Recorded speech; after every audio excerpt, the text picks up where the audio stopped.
저는 제가 정말 꿈꾸던 목회 모습이 있었어요. 뭐냐면 예배 자리 가운데 아이들의 소리가 가득 차는 겁니다. 예배 어른들의 예배 가운데 경건함과 또 조용함과 고요함과 이런 것들도 좋지만 저는 이 아이들이 예배 자리 가운데 자유함을 누리는 그러한 교회를 꿈꾸고 있습니다. 저희 어머니께서도 이제 제가 어릴 때, 제가 아기 때 막 어머니는 초신자까지는 아니죠. 뭐 이렇게 집사로서 신앙생활을 하고 계셨는데 저 때문에 예배당에 들어가질 못하셨대요. 제가 계속 이제 보채고 울고 막 시끄럽게 하고. 그럼 어떻습니까? 아이들이 시끄럽게 울면 막 쫑알쫑알거리면 주변에서 눈치를 주죠. 예배 드리는데 왜 이렇게 애기들이 시끄럽게 하냐고. 그러면 이제 애기 엄마들 어떻게 합니까? 조용히 애기를 안고 밖으로 나오는 겁니다. 요즘이야 뭐 유아실이 잘 돼 있고 뭐 방송 시스템이 잘 돼 있고 해서 뭐 그렇게 잘 돼 있는 시스템 하에서 함께 예배를 드릴 수 있지만 그래도 예배 드리는 이 현장 속에서 함께 예배 드릴 수 있는 그런 것을 바라고 소망하는 그 마음을 채울 수는 없는 것이죠. 그래서 이제 아름다운 교회 부지에 가서 이제 리모델링이라든지 인테리어를 쭉 보면서 제가 인테리어 하시는 분께 꼭 부탁드린 부분이 있습니다. 유아실을 이 자리 가운데 좀 예배당이 좁아지더라도 유아실을 좀 함께 만들었으면 좋겠다. 뭐 2층으로 방송을 하고 뭐 2층으로 유아실을 만들어도 된다라는 뭐 말씀도 있었지만 저는 그 공간 자체에 아이들이 함께 예배드릴 수 있는 자리가 있었으면 좋겠습니다. 그런데 이 아이들이 특별히 아기들이 예배 자리 가운데 함께 나오기 위해서는요 조건이 필요해요. 일단 부모님들의 강한 결단이 필요하고요. 그리고 함께 예배드리는 성도님들의 마음이 열려야 됩니다. 아이들이 막 자연스럽게 자기들이 좋아하는 행동을 할 때라도 떠들 때에도 배고프고 뭐 지루하고 답답하고 울 때에도 거기에 다른 성도님들이 동요하셔서는 안 돼요. 굳건한 믿음을 지키셔야 되고요. 네, 설교를 전하는 목회자나 또 말씀을 듣는 성도님들이나 이 말씀에 더 집중하셔야 되는 거예요. 주변 환경이 아이들 울음소리가 들리거나 떠드는 소리가 들리면 지금 왜 이렇게 조용해 또 애기들 들리면 말씀에 집중할 수가 없어요. 그러니까 어떻게 합니까? 함께 예배 드리시는 성도님들이 더 말씀을 집중해야 되는 것이고 말씀을 전하는 목회자도 더 준비되고 더 집중해서 말씀을 전해야 되는 것이에요. 그래야 함께 드리는 정말로 온 세대 예배가 드려질 수 있는 것입니다. 내가 말씀을 듣기 위해서 왔으니까 내가 좀 더 말씀 듣기 편한 환경을 만들어라 해서 아이들을 내보내고 예배 자리 가운데 오고자 하는 그런 성도들의 마음을 외면해서는 안 되는 것이죠. 특별히 오늘 유아 세례가 준비되어 있습니다. 참 감개가 무량한 시간이기도 하고 정말 오랜만에 우리 교회에서 유아 세례를 베푸는 날이 되었는데요. 우리 다음 세대를 위해서 미래에 자라나는 또 이 희망, 소망을 보면서 우리 성도님들 같이 응원해 주시고 격려해 주시고 기도해 주시면 좋겠습니다. 오늘은 예수님의 부활을 축하하고 감사하는 부활 주일입니다. 이 시간, 오늘 예배의 시간이 정말 진정으로 우리가 마음속에 감사가 넘치고 또 서로 축하하며 기쁨을 누리는 시간이 되길 원합니다. 할렐루야. 아멘. 주님의 부활은 우리 모두에게 큰 기쁨이요 영원한 생명의 복음입니다. 이 생명이 저와 여러분들의 삶의 모든 자리마다 풍성하게 함께 하시기를 축복합니다. 우리는 지난 한 달여간 사순절을 보내며 또한 특별히 지난 한 주간의 시간을 고난주간으로 보냈습니다. 여러분 사순절이 무엇입니까? 고난주간이 무엇입니까? 단어 그대로의 직관적인 뜻을 살펴보면 사순절은 부활절을 앞두고 약 40일의 기간을 의미합니다. 사순, 제가 10번이 4번 반복된다라고 말씀드렸죠. 실제적으로 주일을 제외한 40일의 기간을 사순절이라고 이야기를 하고요.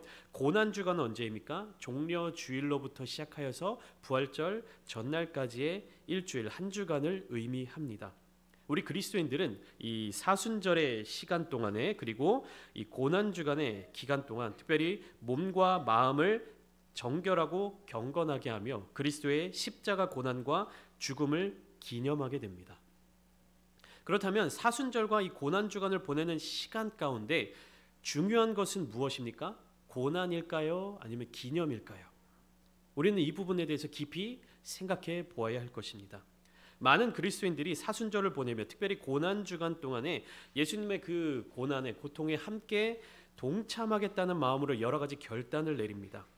평소에는 나오지 못했지만 고난주간에는 특별히 새벽 예배에 참석하겠다라는 결단을 내리시는 분들도 계시고요. 공예배에 더욱더 적극적으로 참석하겠다라는 결단을 내리시는 분들도 계시고, TV나 스마트폰과 같은 다양한 미디어를 멀리하는 미디어 금식을 하는 분들도 계시고, 특별히 실제적인 금식을 결단하여 실천하시는 분들도 계십니다. 그리고 예수님의 고난과 관련된 묵상을 하는 분들도 계시고, 취미 생활을 하지 않고 절제하는 생활을 하는 등 개개인마다 다양한 방법으로 이 시간들을 보냅니다. 참 선하고 귀한 마음입니다. 그런데 우리는 이러한 모습 가운데 한 가지 요소가 빠지게 되면 이 모든 아름다운 모습들이 다 무의미한 일들이 될 수 있음을 알아야 합니다. 그것은 무엇이냐면, 우리가 무엇 때문에 이러한 결단을 내리고 이러한 행동을 하는가라는 부분입니다. 내가 금식하는 이유가 무엇인가? 내가 절제하는 이유가 무엇인가? 내가 예배생활, 경건생활에 더 힘쓰는 이유가 무엇인가? 우리는 결단한 다짐들을 실천하는 모습을 통하여 예수 그리스도의 고난과 죽음을 기념해야 되며 기억해야 합니다. 열심히 금식하고 열심히 예배에 참여하며 목표한 모습들은 갖추어 나갔지만 예수 그리스도의 십자가 사명을 기념하지 못한다면 아무런 의미가 없다는 사실을 기억해야 합니다. 기념이 무엇입니까? 사전적인 뜻을 살펴보면 어떤 뜻깊은 일이나 훌륭한 인물 등을 오래도록 잊지 아니하고 마음에 간직하는 것이라고 나타나고 있습니다. 즉, 우리는 사순절의 기간을 보내면서 주님을 더 깊이 묵상하고 주님께로 더 가까이 나아가며 주님과 동행하는 시간을 가지고자 여러 가지 목표들을 세우게 되는 것입니다. 우리 교회는 사순절 기간 동안 매주 토요일에 함께 모여서 사복음서 성경 통독을 했습니다. 무엇 때문에 함께 모여서 성경을 읽었습니까? 복음서마다 기록하고 있는 주님의 사역의 모습들을 함께 보며 또 묵상하며 기억하기 위해서였습니다. 그런데 만약에 성경 통독을 했다는 사실만을 가지고 만족하며 주님과 상관없는 삶을 살아간다면, 그리고 함께 모여 성경을 읽는 그 시간 외에는 말씀도 읽지 않고 묵상도 하지 않고 주님도 기억하지 않는다면 사순절의 의미가 퇴색될 수밖에 없을 것입니다. 고난주간의 삶의 모습들도 마찬가지입니다. 절제되고 경건한 삶의 모습들을 갖추며 살아갔지만 고난주간이 다 끝난 이후에 이제는 끝났다, 이제는 해방이다 라는 어떠한 해방감을 느끼면서 다시금 이전의 모습으로 휙 돌아가 버린다면 그것은 새로운 생명, 그리고 영원한 생명의 기쁨을 누리는 부활절의 의미를 흐려지게 만들 수밖에 없습니다. 무슨 말입니까? 고난주간 동안에 결단했죠. TV를 보지 않겠다, 드라마를 보지 않겠다. 그런데 고난주간이 끝나자마자 부활절에 집으로 돌아가서 그동안 한 주간 보지 못했던 드라마들을 하루 종일 남은 시간 동안 몰아서 보게 된다거나, 아니면 힘을 내어서 애써서 참여했던 새벽 예배, 고난주간 한 주간 열심히 드렸습니다, 당장 내일부터 다시 새벽 예배에 나오지 않게 되거나, 묵상하거나 기도하던 모든 것들을 멈추게 된다면 우리가 그 부활절의 기쁨을 누리는 사람들이다라고 이야기를 할 수 있을까요? 세상의 기쁨을 누리는 사람들로 다시금 바뀌어 버리게 될 수밖에 없습니다. 그렇기에 우리는 어떠한 모습 가운데에서도 기억해야 합니다. 기념해야 합니다. 예수 그리스도가 누구신지, 그리고 무엇을 위하여서 십자가를 지셨는지를 늘 잊지 말아야 합니다. 사순절의 기간이든 고난주간의 기간이든 부활절 이후의 삶의 모습들에서 우리는 항상 그것을 기억해야 합니다. 오늘 본문 첫 시작인 19절 말씀을 보시면 예수님의 십자가 죽음과 부활 이후에 제자들이 어떠한 상태에 놓여 있었는지를 알 수 있습니다. 19절 상반절만 함께 보시겠습니다. 제가 읽어드릴게요. 이날 곧 안식 후 첫날 저녁 때에 제자들이 유대인들을 두려워하여 모인 곳에 문들을 닫았더니. 제자들이 보인 모습은 어떤 모습이었습니까? 유대인들을 두려워하며 숨어 있는 모습이었습니다. 제자들은 왜 두려워하고 있었을까요? 요한복음에는 구체적으로 기록되어 있지는 않지만 다른 복음서들을 살펴보면 제자들은 예수님의 부활을 온전히 믿지 못했습니다. 그들의 마음 가운데 의심이 있었던 것입니다. 그렇기 때문에 두려움에 빠져 있었고 유대인들을 피해 숨어 있었습니다. 제자들은 예수님의 부활 소식을 들었습니다. 그들에게 주님께서 부활하셨다는 소식을 전해준 사람들이 여럿 있었습니다.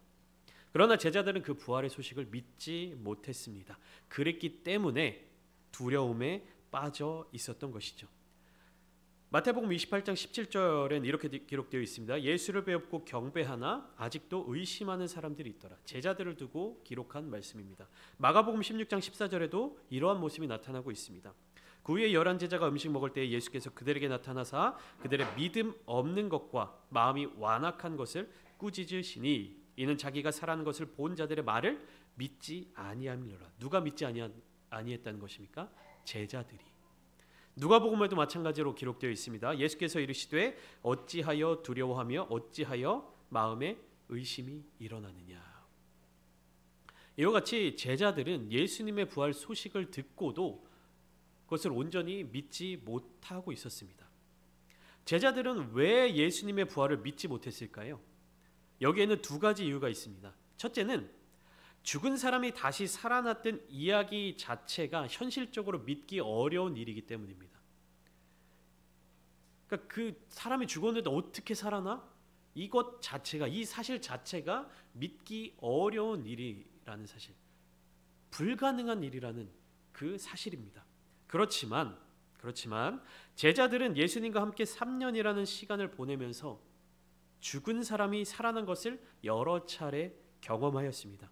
특별히 요한복음 안에서만 보더라도 요한복음 11장을 통하여 죽었던 나사로가 예수님의 명령에 순종하여 무덤에서 걸어 나오는 것을 목격한 제자들이었습니다.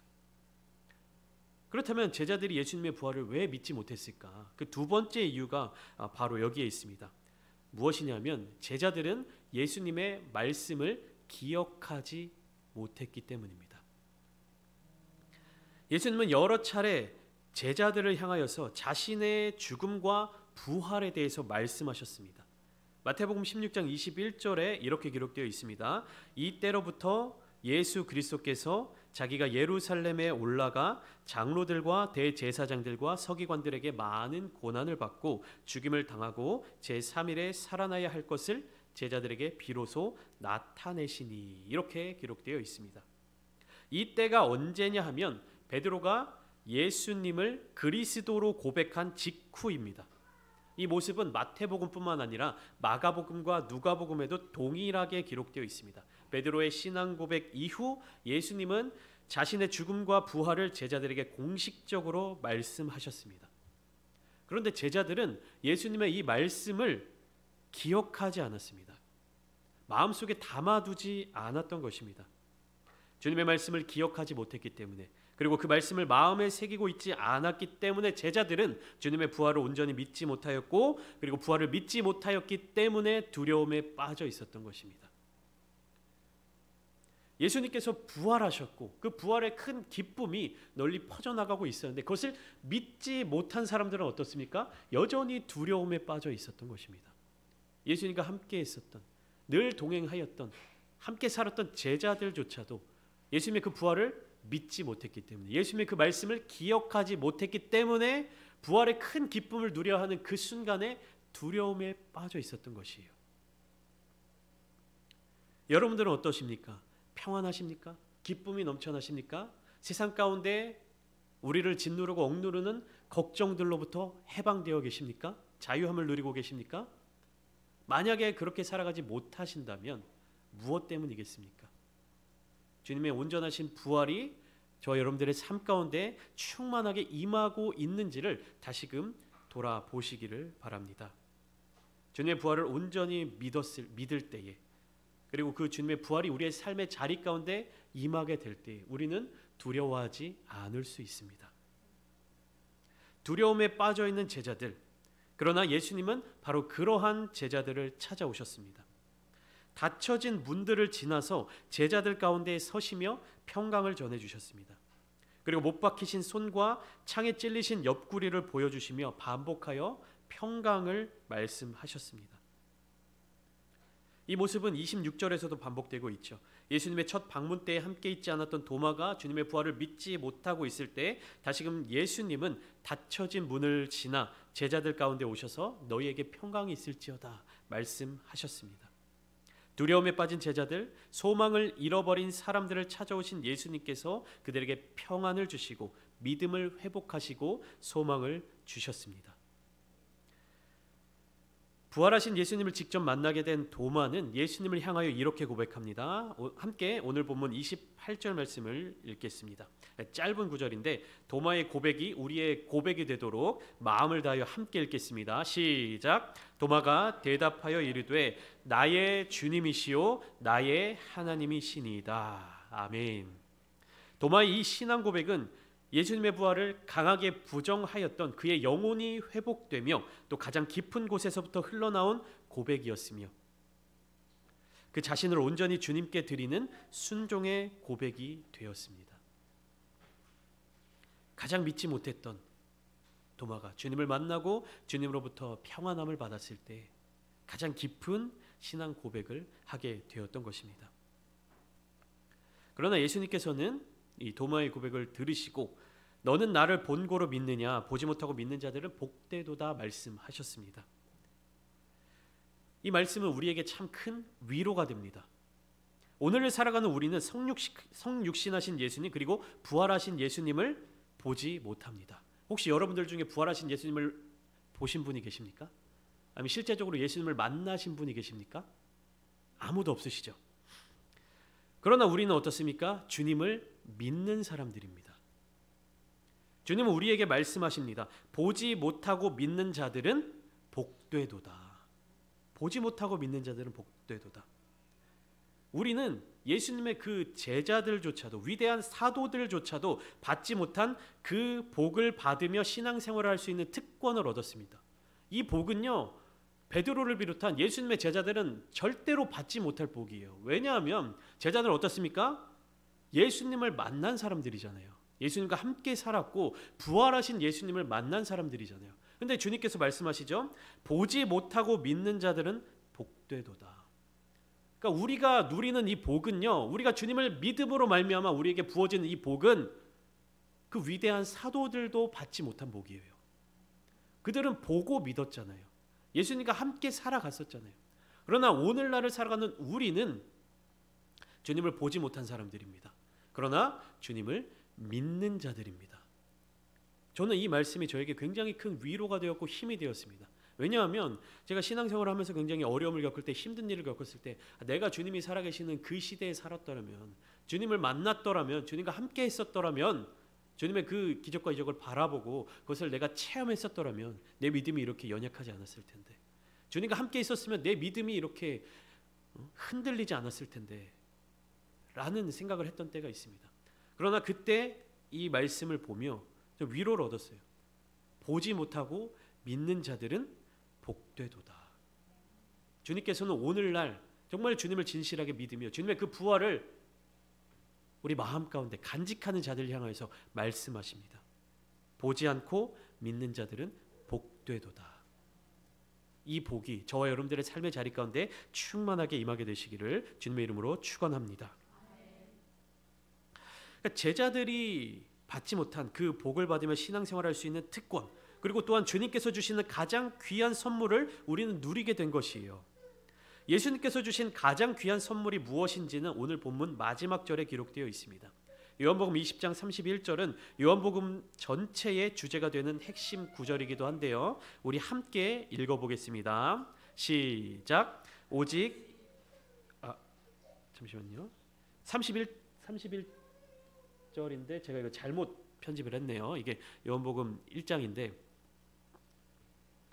그냥 성경 말씀을 보시고 내려주세요. 1장 14절인 것 같은데 PPT를 내려주시고 성경으로 요한복음 20장 31절을 함께 읽겠습니다. 시작. 오직 이것을 기록함은 너희로 예수께서 하나님의 아들 그리스도이심을 믿게 하려 하며 또 너희로 믿고 그 이름을 힘입어 생명을 얻게 하려 함이니라.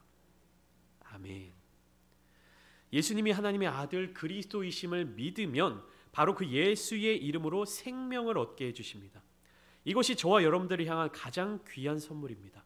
이 가장 귀한 선물을 주기 위해 주님은 가장 비싼 값을 치르셨습니다. 사랑하는 부천창대교회 성도 여러분, 여러분들의 믿음은 어디를 향하고 있습니까? 또한 여러분들은 무엇을 기억하고 계십니까?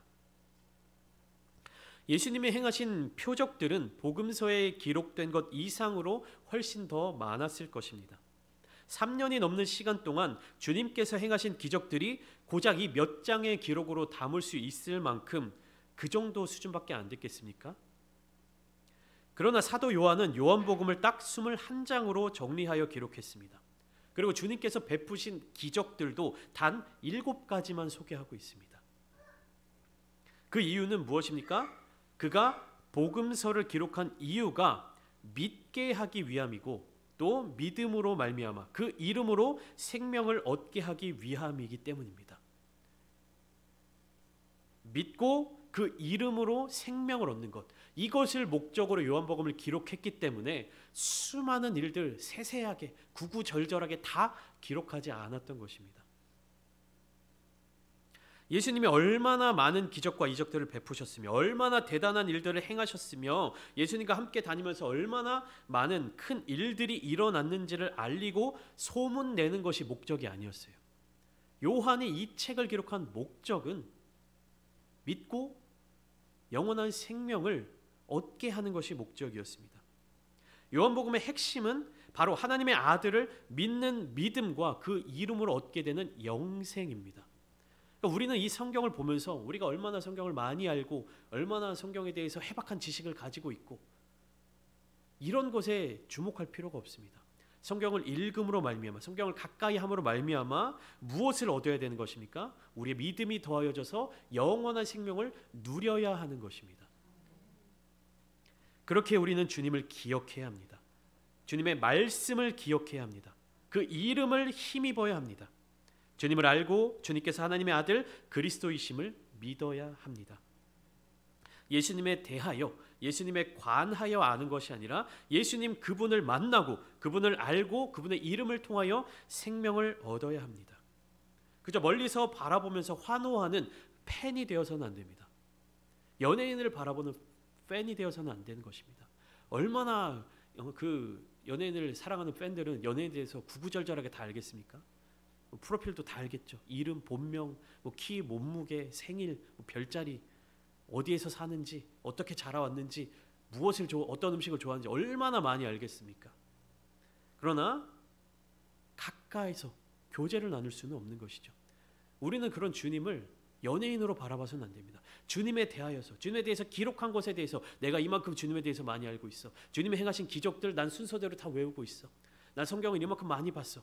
이것에 주목하는 것이 아니라 예수님 그분을 만나야 되는 것이에요. 예수님 그분과 동행해야 되는 것이에요. 예수님으로 말미암아 우리는 생명을 얻어야 하는 것입니다. 예수님 가까이, 예수님 곁에 함께하는 참된 제자가 되어야 합니다. 참된 제자로서 주님을 사랑하는 자들로서 너희에게 평강이 있을지어다. 믿음 없는 자가 되지 말고 믿는 자가 되라 말씀하시는 이 부활의 주님을 온전히 바라보시며 또 기억하시며 생명을 주시는 그 이름을 굳건하게 붙들고 나아가는 여러분들의 삶이 되시기를 예수님의 이름으로 축원합니다.